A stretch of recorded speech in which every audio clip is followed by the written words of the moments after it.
Asambleísta Henry Cucalón. Esa tesis también la he tenido, pero yo creo...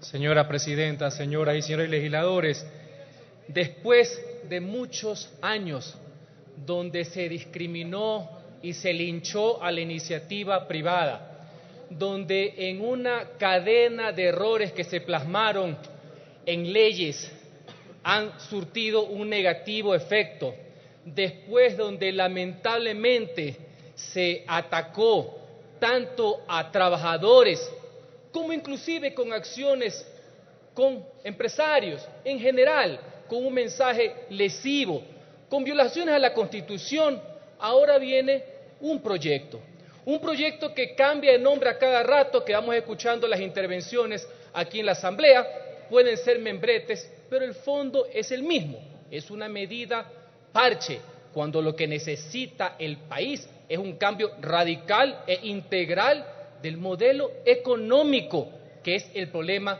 de fondo que nos trae acá.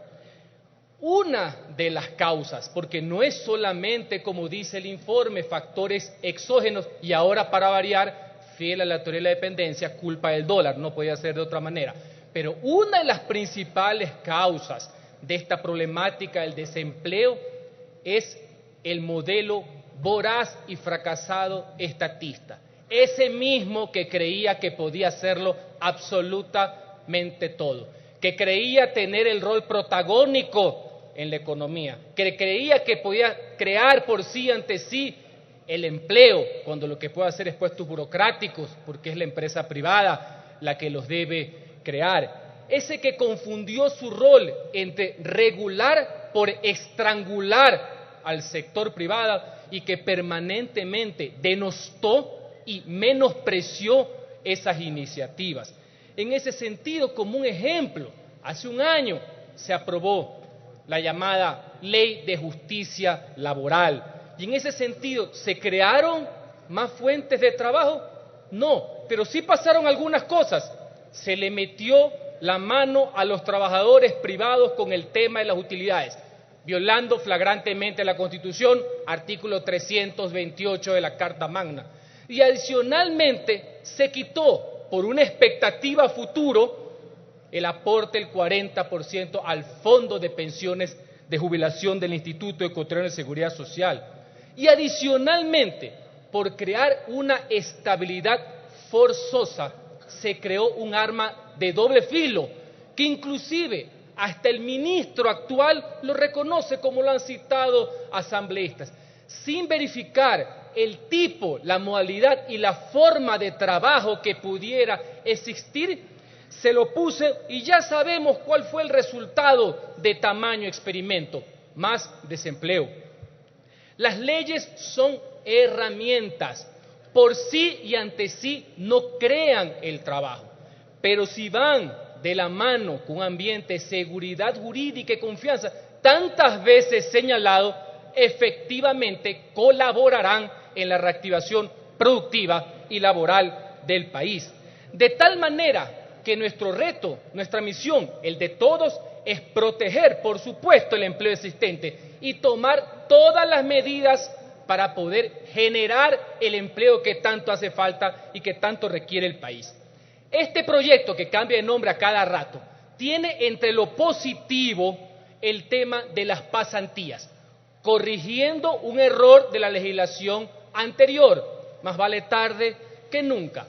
Más allá que creo que no hay que ponerle ninguna restricción, como bien señalaba la asambleísta Torres. Y adicionalmente tiene medidas de afirmación, medidas de apoyo y subsidios que son correctos, porque el Estado debe subsidiar lo que sí funciona, generar esas oportunidades, no generar felicidades con ministerios a dedo. El tema del empleo juvenil, ahí sí es correcto que el Estado intervenga para poder garantizar que exista. Es más, he escuchado algunas voces que recomiendan que suba inclusive a 26 años y que no quede a 24. Eso es positivo, no importa si nacieron de una equivocación, corregir siempre será mejor que subsistir en el error. Lo medular de la propuesta, y que lo hemos venido escuchando a lo largo del día, es que no se tenga que recurrir a despedir a personas. Y la gran fórmula es restar el horario laboral, con los consiguientes menoscabos a los derechos de los trabajadores. Esta fórmula de conformista de que para que no haya más desempleados, mejor acortemos la jornada laboral con el consiguiente recorte de los ingresos, es la gran panacea que trae esta reforma, este proyecto, cuando sabemos que en los momentos de apremio, en los momentos de dificultades económicas, lo que se debe hacer es trabajar más, nunca menos. En ese sentido, aparte que violaría expresas disposiciones, también conllevan más de 8 requisitos, con lo cual en la práctica es un candado adicional, entre las cuales se encuentra la demostración previa a la pérdida económica respecto al ejercicio económico anterior y con los ingresos netos del empleador se hayan reducido al 30%. Cuando se den todas esas situaciones ya sabrán qué es lo que habrá sucedido. La otra parte, la otra gran innovación es el tema del seguro de desempleo, con el cual conceptualmente nadie puede estar en desacuerdo y que efectivamente muchísimos países lo tienen y que el Estado debe apoyar. Pero la novedad se queda pequeña, porque a la larga es la transformación del actual seguro de cesantía, que tienen todo el régimen de empleados, pero con un cambio en la fórmula de aportación. Si en la actualidad es del 3% que da el empleado y que puede ser cobrado a los 60 días en la actualidad, ahora se cambia por un 2% que queda en la cuenta, 1% que va al concepto de la solidaridad. Pero ¿cuál es el tema? Que parece ser que para el gobierno los afiliados son buenos para generar ahorro, pero son incapaces e incompetentes de poder administrar sus propios recursos, porque ahora le ponen plazo. Ahora son de 4 meses. Y ese 1% que suena pequeño, a la larga es la tercera parte del aporte, así es como que hay que decirlo. Yo estoy convencido que hay otras maneras en que el Estado debe intervenir y que no se restrinja y no se menoscabe ese ahorro que es del mismo trabajador.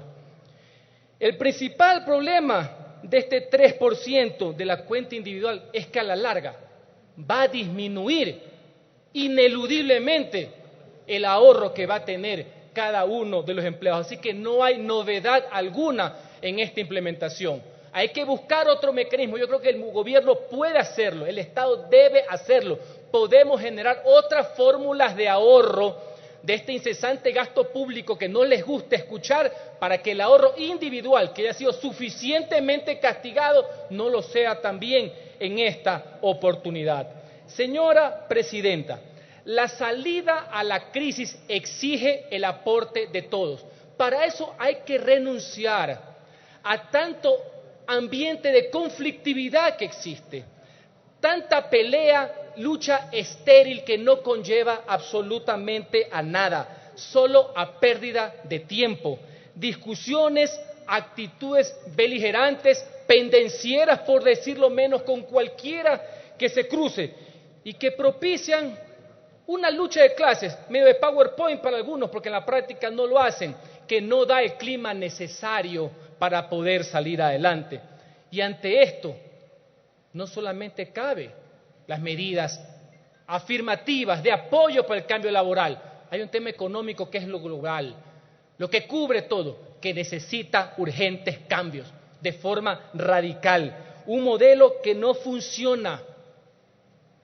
Hay que adoptar mensajes propositivos y acciones concretas y permanentes a favor de la inversión y de la producción, pero no con incentivos tibios, sino eliminando todo tipo de restricciones y barreras hacia el sector privado, al pequeño, mediano y gran empresario, para que ahí sí pueda cumplir ese rol preponderante que es la de generar el empleo y trabajo que tanto requieren los ecuatorianos en este momento. Muchas gracias.